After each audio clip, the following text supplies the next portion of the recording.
todos bem-vindos a essa casa. Tem alguém aqui pela primeira vez? Então somos, os mesmos. Antes de iniciarmos o nosso trabalho, nós vamos fazer aqueles avisos que nós costumamos fazer todas as semanas, Nós queremos informar a todos que as inscrições estão abertas para os cursos. Os cursos começarão em maio, e aqueles que gostariam de fazer o primeiro ano, que é o aprendiz do Espiritismo, as vagas estão, é só chegar na secretaria e preencher o seu nome, dar o número do telefone, tudo direitinho, já fica. Aqueles que já estavam estudando, que já fazem parte dos cursos da casa, os seus nomes automaticamente já estão, a matrícula já está garantida. Mas é bom ir até a secretaria e dar uma olhada, ver exatamente o dia que vai começar o curso e tudo mais, tá bom? Outra coisa que nós gostaríamos de falar para vocês é a nossa ação entre amigos, que são 2 cestas que nós temos, são produtos artesanais que o pessoal da casa realmente fez. Então tem uma coxa de crochê, Então tá linda as duas. São 2 presentes, vamos dizer assim, 2 cestas.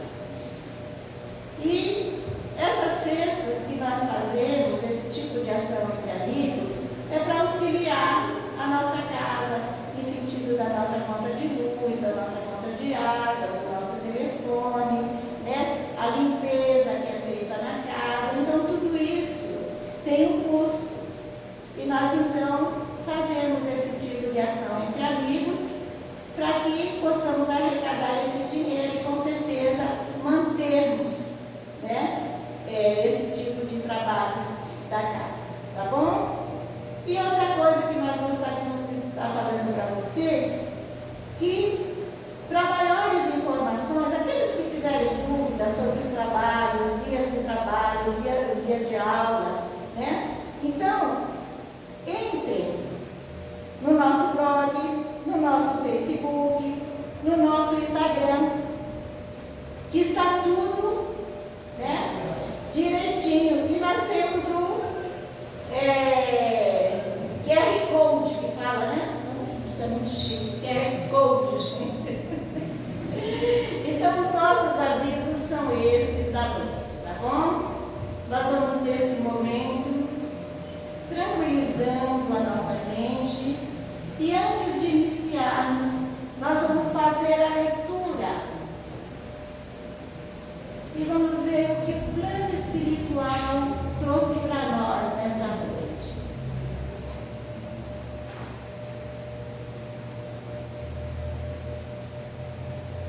O livro Minutos de Sabedoria, a página 102. E o recado é exatamente isso. A terra espera pelo seu auxílio. Ela lhe dá o ar para respirar, desde que nasceu. A água para destendá-lo, o alimento para sustentá-lo, a residência para protegê-lo. E você, o que dá em retribuição, está contribuindo para a prosperidade da terra, que o recebe de braços abertos, permitindo-lhe a evolução e o aprendizado?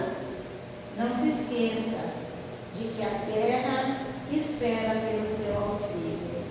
E eu acho que esse é um pedido de socorro, Nos últimos tempos a gente está vendo tantos acontecimentos, não é só, porque às vezes as pessoas se voltam só para o nosso país, e na realidade a gente está vendo como a natureza está sofrendo, com seca, ou às vezes são enchentes demais, ou o fogo,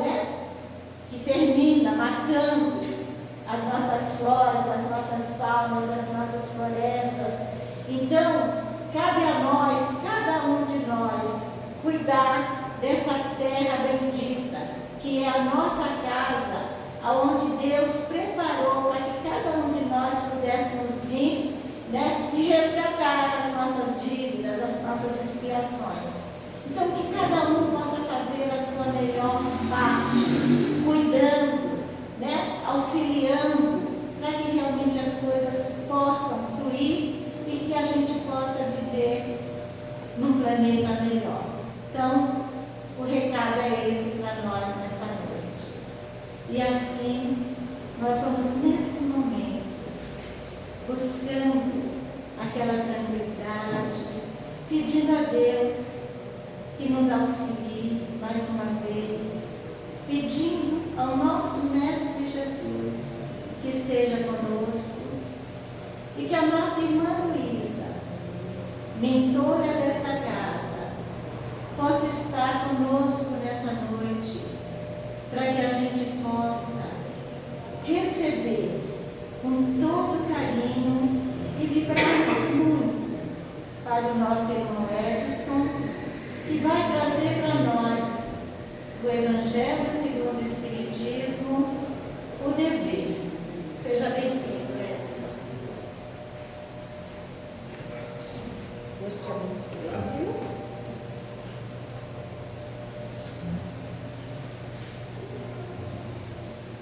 Boa noite a todos. Uma permissão de Deus, nosso Pai, que a nossa paz e nosso Mestre Jesus faça presente nessa casa de caridade, trazendo a cada um de nós todo o fortalecimento, equilíbrio e bom ânimo que tanto necessitamos.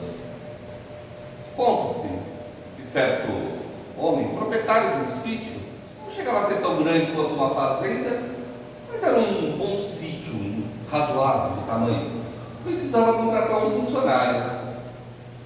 Procurou até que o rapaz entregou um currículo. E no currículo dele, o homem questionou, né? Você tem alguma especialidade, alguma coisa que você sabe fazer melhor? O rapaz falou, eu sei dormir na hora que chove. Me olhou assim, mas que tipo de especialidade é essa? Eu sei dormir na hora que chove. Mas como o rapaz parecia de boa índole, ele precisava de um ajudante, contratou. Foi um dia, foi outro dia, o rapaz trabalhando normal, sempre muito educado, sempre trabalhador, não era de falar muito, mas também tinha um papo agradável, né? Um belo dia, no meio da noite, começou a cair um temporal, mas aqueles aguaceiros, que às vezes a gente vê aqui no verão, aqui em São Paulo, aquele aguaceiro, o homem levantou desesperado, porque a fazenda tinha uma série de providências para tomar. Era animal que ficava para fora do curral, era paiol que tinha que ser fechado, era outra coisa que tinha que ser coberta. E o homem levantou desesperado, gritando ao funcionário, ajuda aqui que a tempestade está caindo. E o rapaz continuava dormindo, acorda. E o rapaz continuava dormindo. Ele se invocou, deixa ele dormir aí, depois eu vou mandar ele embora. Correu para guardar os cavalos. Chegou lá, os cavalos já tinham sido guardados. Ele estranhou. Correu para fechar as coisas do paiol. Todo o material do paiol estava guardado, tudo fechado, o feno coberto, estava tudo organizadinho. Daí, o dono do sítio, né, caiu em si. Por que o rapaz podia dormir na hora que chovia? Porque todas as providências necessárias para evitar um prejuízo na chuva, ele já tomava antes que o temporal começasse. Ele já fazia a parte dele, ele já se antecipava. Por isso que na temporal caía, ele não se preocupava, porque ainda estava tudo em ordem. O tema dessa noite, o dever, ele está no capítulo do Evangelho segundo o Espiritismo, Seres Perfeitos. E é uma mensagem do Espírito Lázaro, onde ele fala da necessidade que nós temos de cumprir com os nossos deveres. Mas ele foca especialmente nos deveres morais que temos que fazer. Mas aí a gente começa primeiro se questionando: o que são esses deveres que Lázaro fala que nós temos que cumprir? Aonde está escrito? Aonde podemos localizar a lista desses deveres que temos que cumprir? Porque no nosso dia a dia, muitas vezes é fácil. A gente coloca lá, escreve num papelzinho, põe na porta da geladeira. Preciso fazer compra, preciso ligar para a internet, preciso fazer isso, preciso aquilo, tudo. No serviço, nós estamos lá, cada um tem seus métodos. Faz uma lista, Hoje em dia tem aplicativos que fornecem e dá a lista das coisas que precisamos fazer. Mas quando nós falamos do nosso aspecto moral, onde nós achamos essa lista? E Kardec faz esse questionamento de espiritualidade e ela nos traz na nossa própria consciência. Ainda nas obras de Kardec, em especial no Livro dos Espíritos, a gente pode ver que ele fala das leis morais. E lá a gente percebe que são leis que estão dentro de nós, dentro da nossa consciência, dentro que muitas vezes a gente não se dê conta. Alguém aqui em sã consciência coloca a mão no fogo e deixa a mão lá? Não. Por quê? Porque dentro da gente a gente tem um alerta que dá que aquilo é perigoso, aquilo nos machuca, e a gente não pode pôr a mão ali. Alguém em sã consciência, se encontrar um leão na frente, vai decidir doutrinar o leão para que ele não o ataque? Não. Por quê? Porque o nosso senso de conservação, que é uma das leis, fala que ali é perigoso, eu tenho que me preservar. Alguém aqui precisa ser, mais cedo ou mais tarde, num grau ou no outro, mas lembrado de comer? Não, chega uma hora que a gente tem fome. A gente quer comer, a gente pode não ter vontade de comer, de repente, por causa da comida que está ali, a gente torce o nariz, mas a gente precisa. Alguém aqui gosta de ser injustiçado, seja lá qual seja a noção que nós temos de injustiça individual conosco? Não, por quê? Porque dentro de nós, a lei de justiça, essa ideia de justiça, ela é vigente, então a gente sabe que ela precisa ter. Tudo isso são ideias, os filósofos chamam de ideias inatas, né? Kardec traz as leis morais, está dentro da gente. Então, nossos deveres morais, a gente buscar fundo da nossa consciência, a gente sabe que é errado eu simplesmente ignorar quando o próximo precisa de ajuda. A nossa consciência grita. Por mais que a gente arrume justificativa, a nossa consciência grita. A gente sabe quando a gente de repente foi grosseiro com alguém. Por mais que a gente arrume desculpa, a nossa consciência grita. Então todo esse sentimento, toda essa lei moral, todos esses deveres morais já estão dentro da gente. Mas o mestre dos mestres, Jesus, sabendo que a gente é difícil de cavucar lá dentro, ele veio e nos ensinou, ele exemplificou. Amar a Deus sobre todas as coisas, amar ao próximo como a si mesmo. Ele deu diversas parábolas. Quem acolhe aquele que necessita, a mim mesmo acolhe. Se tive fome, me desse de comer. Se tive frio, me desse de vestir. Estive na prisão, estive doente, fosse me visitar. Jesus deixou diversos ensinamentos, diversos exemplos. Ainda se não bastasse, ele resumiu todos esses ensinamentos dele, ainda achando que seria difícil, talvez a gente tenha que entender, amar a Deus sobre todas as coisas e ao próximo como a si mesmo. Ele ainda resumiu mais ainda, para ficar mais mastigadinho para a gente. Fazer ao outro aquilo que gostaria que fizesse a você. E é só a gente pensar em tudo aquilo que eu gostaria que o outro fizesse para comigo. Se eu estivesse numa situação, sei lá, passando por um momento difícil, eu estivesse irritado, e nesse estado de irritação eu agredisse, eu ofendesse alguém, eu não gostaria que o outro me desculpasse? Pois é, eu preciso fazer igual. Se eu estivesse com fome, eu não gostaria que o outro me alimentasse, me ajudasse? Pois é, eu preciso fazer igual. Se eu estivesse nesse estado de fome e o outro fosse me alimentar, e com esse alimento ele dava um jeito de me dar uma cutucadinha para falar que eu não faço o meu melhor para sair daquela situação, eu ficaria feliz? Não, eu ficaria magoado. Pois é, não posso agir assim com o outro. Vocês percebam que a regra em si, o ensinamento em si, é muito claro, é muito objetivo aquilo que a gente tem que fazer. Mas aí surge a grande questão: por que a gente não faz esse dever? Ou melhor ainda, porque às vezes, para fazer esse dever, a gente se sente como se a gente estivesse abrindo mão de tanta coisa, se estivesse se prejudicando tanto. Às vezes, para fazer o dever, coloca no nosso rosto uma máscara tão triste, tão pesada, como se eu estivesse atravessando um calvário de sofrimento, de dor para fazer aquilo. Hoje, por exemplo, nós estamos aqui numa sexta-feira que beira o carnaval. Quantas pessoas já estão lá no seu olá-laô da vida, se divertindo?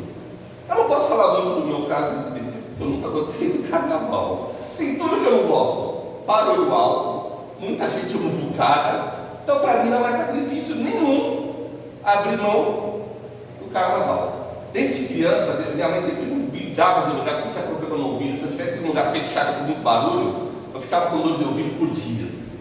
Então, para mim, não era muito sacrifício. Mas talvez alguns gostariam de estar viajando, por exemplo, e abriram mão da viagem porque tinha um compromisso aqui junto na casa espírita.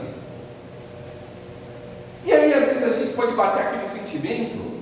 Não adianta falar que não bate, que eu já vi às vezes bater. Pode não bater na gente, mas eu já vi bater em alguns colegas. Só não fui viajar e ainda faz aquela cara de sofrimento, de dó, de judiação, porque eu tinha o meu compromisso. Vou parar para pensar um pouco, porque muitas vezes esse viver que a gente precisa, para nós, parece tão perigoso. Muitas vezes a gente acha como se fosse um aguilhão, como se fosse algo pesado. A gente muitas vezes associa o dever, aquilo que a gente tem que fazer, com uma obrigação, com uma coisa ruim. Nossa, eu não estou podendo fazer a coisa B, porque eu preciso fazer a coisa A. Sei lá, vamos dar um exemplo que a gente está. Não pude viajar porque tinha o meu compromisso no centro. Mas eu estava vendo hoje, porque esse vídeo para cá estava rodando no YouTube, aqueles videozinhos rápidos, é feed que chama, né? Aqueles videozinhos rápidos. E tinha um trecho de uma historinha que eu achei interessante. A historinha era um desenho animado e tinha um menino, uma topeira e uma raposa. A raposa, ela estava presa numa armadilha e a topeira apertava perto dela. E a raposa virava para a topeira e falava assim: se eu não estivesse presa, eu acabaria com você. Eu te atacaria, te mataria aqui. A topeira olhava para ela, assim, de compaixão e falava: mas se eu não te soltar, quem vai morrer é você. A raposa olha assim desconfiada, mesmo um pouco de receio. A topeira vai lá, solta a raposa sai, ameaça daquela agressividade da topeira, só que ela percebe que ela estava presa, que daqui a pouco viria um caçador, então ela opta por sair ali e vai embora. E isso aparece um garoto que estava junto, só que no segundo plano da cena, abraça a topeira e fala: você fez bem. E a topeira responde mais ou menos o seguinte: eu fiz o que era certo. A melhor liberdade nossa é quando a gente escolhe como temos que reagir. E tive interesse, eu não consegui gravar, eu até puxei, mas como foi uma coisa rápida no final da tarde, eu não consegui gravar o autor do livro. Mas parece que esse é um trecho de um livro chamado O Garoto, a Topeira, a Raposa e o Cavalo. É um negócio assim, é um conto infantil. Vamos pensar nesse dizer da topeira. A maior liberdade, a melhor liberdade que nós temos é quando nós escolhemos como agir. No nosso caso, é como escolhemos como agir. A gente acha que o livre-arbítrio, e tanto a doutrina espírita nos fala, é fazermos aquilo que nós quisermos. Não é verdade? Mas será que isso é livre-arbítrio mesmo? Vamos ao exemplo do carnaval. Se quando eu tivesse recebido um convite para uma palestra, posso falar, para mim não é sacrifício que eu detesto do carnaval, e também não estou um pouco elegante. Mas se quando eu tivesse recebido a palestra, por exemplo, eu tivesse falado: ah não, palestra de sexta-feira durante o carnaval, eu quero aproveitar o carnaval, eu vou passear na escola de samba, eu gosto de ver o desfile no sambódromo. Eu também não gosto, acho bonito, mas não tenho paciência para ficar horas vendo o desfile. Eu vou para... e pronto, eu tenho o meu livre-arbítrio. Mas será que eu exerci o livre-arbítrio? Vamos olhar as duas escolhas que eu tinha. Uma,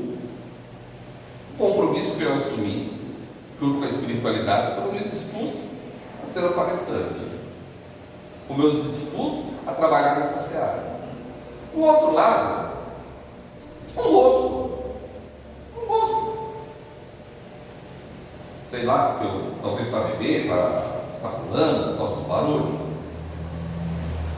Qual que é a verdadeira liberdade que nós temos? Quando eu, podendo fazer algo que à primeira vista parecia mais agradável, eu escolho fazer aquilo que eu sei que é o correto, aquilo que eu sei que eu me comprometi, ou quando eu cedo aos meus impulsos mais descompromissados e largo de mão aquilo com que eu me comprometi. Vocês percebem que quando eu escolho muitas vezes o que é mais fácil, eu não estou exercendo meu livre-arbítrio, eu estou simplesmente cedendo ao meu vício, à minha tendência, àquilo que eu estou acostumado no meu dia a dia. Vamos passar por um exemplo para o nosso dia a dia. Quando, por exemplo, alguém me agride, alguém me ofende, e eu reajo gritando, xingando, brigando, para muitos, às vezes, aquela atitude até pode ser considerada justificável. Você se defendeu. Mas, de um lado, eu tenho um aprendizado que é assim: se alguém me oferecer a face direita, se alguém está agredindo a face direita, ofereça a esquerda. Óbvio que não é para apanhar de novo, mas senão a pessoa vai falar: vou ficar apanhando de todos os lados. Não é esse o sentido do ensinamento. Se alguém oferece para você a face da agressão, oferece ao outro a face da compreensão, da misericórdia. Não é para ficar apanhando a torta direita. Não é para que, se alguém oferecer agressão, eu devolvo com a agressão. Isso não é a outra face. Então, quando eu opto por, em vez de ceder a minha raiva e reagir e devolver na mesma moeda, eu sabendo que aquela atitude de raiva vai me fazer mal, vai me deixar mal, vai me atacar o estômago, vai me dar problema de gastrite, meu campo espiritual vai ficar bagunçado, meu emocional, eu não sei o de vocês, o meu parece que foi mastigado e fica na lona por horas. Se eu brigo com alguém, nossa, eu fico mal, aquilo me transtorna de um jeito, eu sei que aquilo me faz mal. Então, qual é o outro lado? Qual é o meu dever no caso? Não reagir dessa forma, procurar compreender, ser paciente.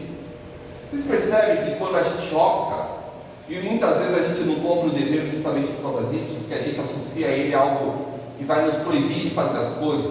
Quando eu percebo que cumprir com o nosso dever, cumprir com aquilo que nos cabe, em vez de nos prender, em vez de nos restringir, nos dar mais liberdade, maior possibilidade de crescimento, maior possibilidade de aprendizado, a gente já começa a ver o nosso dever de forma diferente, de forma menos tortuosa. Alguém aqui, e imagino que os trabalhadores da Casa Espírita são suspeitos para falar, vai ter um prazer de ir numa tarefa, numa atividade, onde você conhece todo mundo, que as pessoas se dão bem com as pessoas, que aquela atividade te engrandece, você sai dali feliz. Já tiveram essa experiência? Alguma vez você já foi para aquela atividade, com aquele peso que eu tenho que ir cumprir minha obrigação? Muito pelo contrário, às vezes a gente fica torcendo para chegar logo aquele bendito dia para a gente ir. Por quê? Porque nós associamos aquele dever a algo negativo, nós associamos aquele dever a algo enfadonho, nós associamos aquilo com algo que nos prejudica. Uma historinha que a gente pode achar no livro da Bíblia, Pai Nosso, ela é mais ou menos assim, tá, gente? Diz que João, o mais novo de Jesus, certa feita ele estava meio contrariado, e Jesus questionou para ele, né? Por que ele estava daquela forma? Por que ele estava, E ele falou que o seu pai havia lhe pedido para que ele fosse até a aldeia vizinha, levar umas coisas para o pai, fazer uns serviços para o pai. E ele estava contrariado, porque no dia que ele tinha que ir, era dia que os moços costumavam passear, começavam a sair, e ele o pai dele proibiu ele de fazer esse passeio que ele tinha que fazer. E Jesus adverte, fala que não é justo, ele precisa fazer aquilo que o pai pediu, procurar auxiliar o pai dele, que ele não encarasse aquilo de forma que ele fosse, fizesse, cumprisse com as obrigações para com o pai dele. Tá bom, João foi, da aldeia vizinha, e volta, demorou 4 dias, fez tudo o que ele tinha que fazer, fez as obrigações do pai, voltou. Só que voltou, vocês já viram o cara de criança e de adolescente quando faz a coisa contrariada? Vai também. Tudo. Ou, mais ou menos. Ou, E João estava assim. O pai dele, bobeiro, aqui nada. E ele foi lá, perto de Jesus, João, e Jesus percebeu que João estava meio. E aí falou: e aí, João, você fez o dever do seu pai? Falou? João, fiz. Sincero do papo, foi educação, mas fiz sim, Jesus. Ah, que bom, Jesus falou. Agora só falta uma coisa mais para você cumprir o seu dever. Ele olhou assim: falta você cumprir o seu dever para com Deus.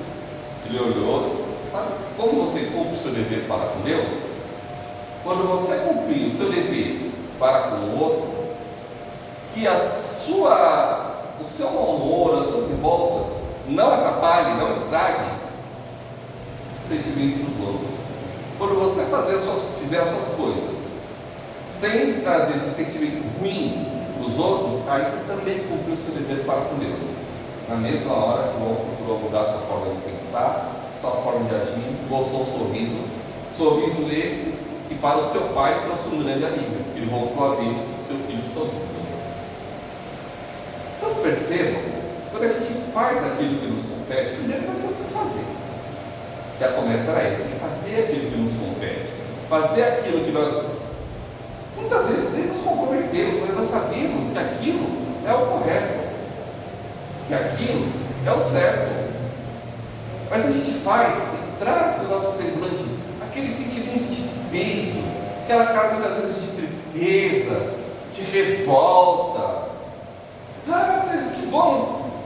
Não tinha jeito, né? Ah, você fez tal coisa? Você não, tem que sorrir. A gente tem que transmitir que, sabe por quê? Quando a gente faz o nosso dever, nosso coração tem que ficar leve, porque nós estamos fazendo aquilo que nos compete, aquilo que nos cabe.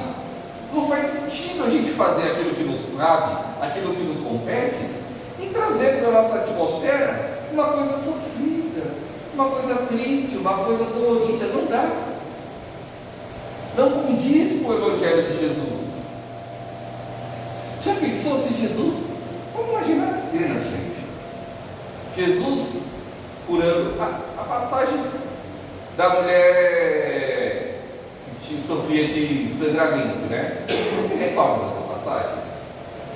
Jesus estava lá cercado por uma multidão, e perto daqui, perto dali, todo mundo queria chegar perto do mestre.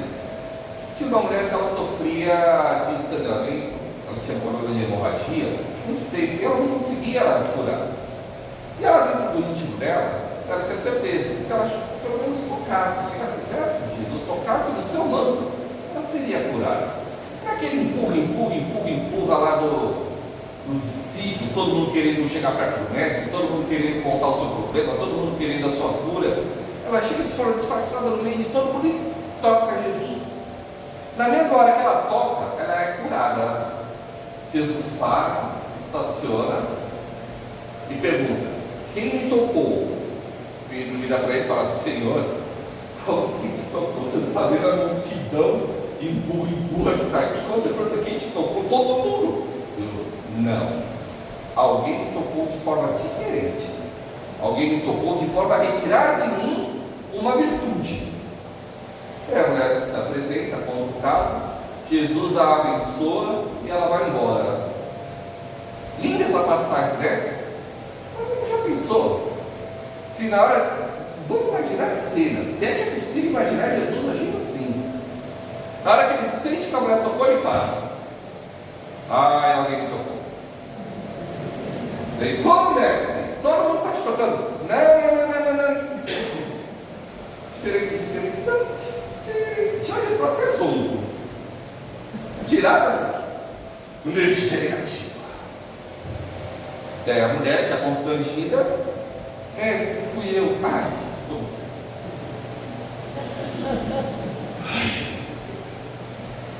A mulher conta, pode ir embora, agora eu estou. Não consegue imaginar que eu não sou. E se Jesus tivesse agido assim, a gente teria o respeito que nós temos hoje por ele. Mas se a gente fala que Jesus é o nosso modelo e guia, por que a gente tem que agir diferente de Jesus? Claro, óbvio, vamos ser inocentes aqui, né, gente? Não vamos nos iludir, achar que assistir a palestra aqui hoje vai sair da porta da casa espírita, vai cair um punhado de pozinho de pirlim na gente, e nós vamos virar, olha, de apóstolo depois do martírio para cima. Não, é trabalho, é esforço, é dia a dia. Uma vez eu li isso no livro, não lembro nem o livro, mas eu sempre achei muito lindo esse pensamento. As borboletas, asas de borboleta, as águias, asas de águia. Que ainda que a borboleta faça voos pequenos, ainda é bom. Já quando as asas se desenvolvem e são capazes de dar grandes voos como as águias, que se faz grandes voos como as águias, cada uma a sua proporção. Então a gente tem que começar do simples, da coisa pequena no dia a dia. Não vamos imaginar que de uma hora para outra, porque nós ouvimos uma palestra ou duas, lemos um livro ou dois, e tomamos meia dúzia de passos, que a gente vai mudar de uma hora para outra de forma mágica. Não é assim. A nossa mudança é obra, é trabalho de construção diária, é esforço do dia a dia, a todo instante. Tem uma musiquinha que fala assim, levanta aqui, cai acolá, tudo sempre sorrindo, um negócio assim, essa musiquinha. Sou péssimo para guardar letra de música. Mas a nossa caminhada é assim. A gente levanta, a gente se esforça, a gente está certo aqui. Pode ser que daqui 2, 3 dias a gente escorregue e aí a gente vai ficar, putz, eu não preciso mais. Não, escorregou aqui, desculpa, o que eu posso fazer para corrigir aqui? Vou continuar minha caminhada, vou continuar me esforçando, vou continuar caminhando. Eu acho lindo e inteligentíssimo a filosofia dos alcoólicos anônimos. Apenas por hoje. Apenas por hoje eu não bebi. Vocês conhecem esse pensamento, esse trabalho que eles fazem? Se amanhã aconteceu um revés e calhar eu beber, não estragou tudo, depois de amanhã eu recomeço, continuo. O nosso caminhar espiritual, o nosso crescimento espiritual é da mesma forma. É claro, é óbvio, não é de uma hora para outra que nós vamos nos atentar para toda a gama, toda a extensão daquilo que a gente chama de dever. Mesmo porque, à medida que a gente vai crescendo espiritualmente, o nosso conceito de dever, ele vai se ampliando. Eu falo por mim mesmo. Quando eu era criança, eu cheguei a estudar num colégio de magro. E sempre tinha as campanhas da fraternidade, dou um alimento para quem precisa. Para mim, o ápice de fazer o que Jesus mandou é se eu pegava algum alimento, algum mantimento que a minha mãe ou meu pai tinha comprado, levava para a escola, para doar. A escola tinha, eles também tinham uma creche não, um asilo que eles não tinham. Então, se eu fizesse aquilo, estou quase ali no ladinho de Jesus. Eu estava, não fui mal criado com meu pai e com a minha mãe. Briguei com a minha prima do lado, mas não tinha criança, tudo bem, Deus perdoa. Era o pensamento. E eu levei lá, nossa, você escreveu o dia que eu me senti quase um apóstolo. Foi um dia que as madres pediram para a gente levar um conjuntinho, que era uma escova de dente, um papel higiênico, uma pasta de dente, um sabonete num saquinho, e a gente foi, era tudo criança, e a gente foi levar junto com as mágicas, até o asilo, né, o abrigo. Nossa, eu saí dali, eu me senti um anjinho no corpo. Me senti iluminadíssimo. Hoje eu já percebo que é um bom ato, mas era a minha condição de criança. Claro, para os idosos que estavam lá, muitos abandonados pela família, o fato de ter criança por perto, por si só, já alegrou o dia deles. Mas eu, quanto indivíduo, não olhei no rosto de um idoso sequer, conversei com ele porque era muito criança. Eu sequer tinha essa noção que, para mim, era só um monte de velhinho que morava ali e a gente estava levando as coisas para essa pobrezinha tadinha. Hoje, eu já sei que não é só isso. Digo ainda mais. Quando eu adentrei a doutrina espírita, já comecei a perceber que não é só isso. Hoje eu já sei que é muito mais. E na verdade, verdadeira, no fundo do coração, para aqueles idosos, o conjuntinho em si, não era grande coisa. Porque a casa era mantida pela congregação de freiras. De uma forma ou de outra, não era aquela meia dúzia de kit que ia fazer tanta diferença. As freiras tinham recursos, elas administravam o colégio, poxa. Elas tinham recursos para conseguir fundos para comprar esses kits. Então a verdadeira caridade, que justamente a Bíblia se tem, era estar se doando pelo outro, fazendo o outro sentir-se mais digno. Vocês percebem como nesse pequeno exemplo bobo, como o nosso conceito de dever foi ampliando? Não precisa muito. Vamos dar uma coisa mais imediata para a nossa história aqui, para o nosso contexto. Vamos lá, gente. O bicho pegou, a gente precisa escolher um que vai ser crucificado. Não precisa todo mundo, tá? Um só, que vai carregar uma cruz pesada, vai ser pregado e vai morrer na cruz. Agora, quem se oferece? Ninguém. E aposto que a maioria pensou. Se fala, está louco? E eu pensaria também, se falasse isso, eu ia me colher, eu ia tentar fugir para algum canto aqui. Eu não quero ser pregado em nada. Só que vocês vejam, para Jesus, o dever dele, ele aceitou isso. Vocês percebem como, para ele, a noção de dever era muito mais ampla do que é para a gente? E detalhe, ele tinha recursos para sair daquilo. Ele sabia de antemão que ia fazer aquilo. Ele poderia facilmente ter saído de Jerusalém, ele não seria crucificado. Ele podia facilmente ter apelado para Roma, que Roma não permitiria que ele fosse pregado. Ah, mas quem não teve a experiência, leia o livro há 2000 anos. E disse: Pilatos ali, ele fez de um tudo, para que Jesus não fosse crucificado. Embora fale ali no final ele lavou as mãos, que de fato lavou, ali ele deu a vacilada, mas ele tentou com o próprio Jesus argumentos para que justificasse ele ser inocentado. Jesus tinha recursos para sair daqui. Por que ele não fez? Porque de um lado ele tinha o dever de trazer, de cumprir aquela trajetória dele, de cumprir aquele exemplo extremo até o martírio, que talvez a gente só vai entender daqui a muito tempo na sua plenitude. E de outro, ele poderia fazer o que lhe era possível. Ele tinha condições, ele tinha meio, mas que ele não escolheu o mais fácil.